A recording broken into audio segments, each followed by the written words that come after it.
Bonjour et bienvenue au 22e jour de notre défi pour trouver sa mission de vie.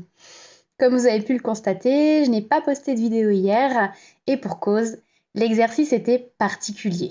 Il s'agissait de reprogrammer notre passé en s'envoyant une lettre. Alors, d'une part, je n'aurais jamais pu vous lire dignement à comprendre sans pleurer la lettre que j'ai écrite à l'adolescente complexée que j'étais à 13 ans.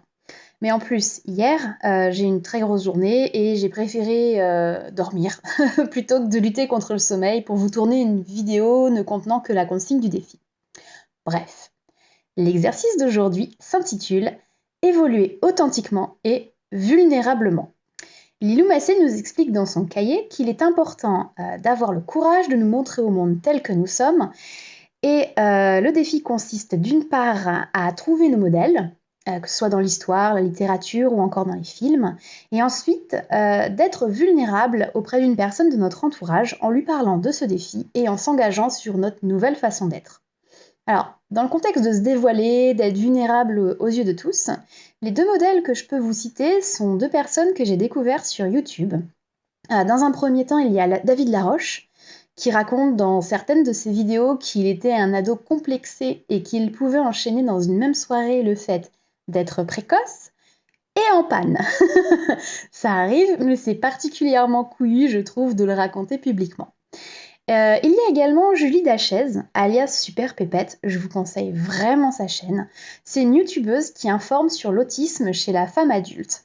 Bon, vu que le sujet est de se dévoiler, un jour, en me renseignant sur l'autisme pour mieux comprendre une amie, je suis tombée complètement dénue parce que tout ce que j'ai pu lire décrivait parfaitement l'ensemble des difficultés que je rencontre dans ma vie.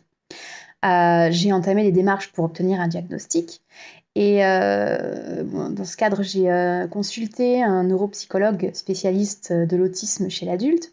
Et il s'avère qu'en réalité, je souffre d'un TDAH, trouble du déficit de l'attention avec hyperactivité, qui est une neuroatypie avec des caractéristiques proches de l'autisme, comme l'hypersensibilité, la phobie sociale, les troubles anxieux, les crises de frustration, autres joyeusetés, bref, ma vie.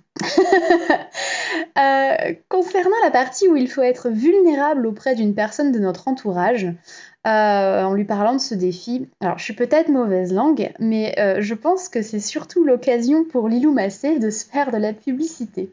Alors, comme j'avais déjà dit en fait à quelques amis proches que je m'étais lancée dans cette grande aventure des 100 jours, j'ai carrément fait une publication Facebook à l'attention de tous mes contacts pour dévoiler que je me suis un petit peu perdue et sentie mal pendant le deuxième confinement et que je suis en plein défi développement personnel pour y remédier en faisant de la pub d'une part pour Lilou et tant qu'à faire pour moi également, pour ma petite chaîne. Côté tarot, j'ai tiré la carte de la fête qui nous indique qu'il faut célébrer chaque instant et que la vie est une fête et que la joie est partout. C'est très positif, j'aime beaucoup. Voilà pour aujourd'hui, je vous retrouve demain pour le 23e jour du défi. D'ici là, prenez soin de vous. Bye.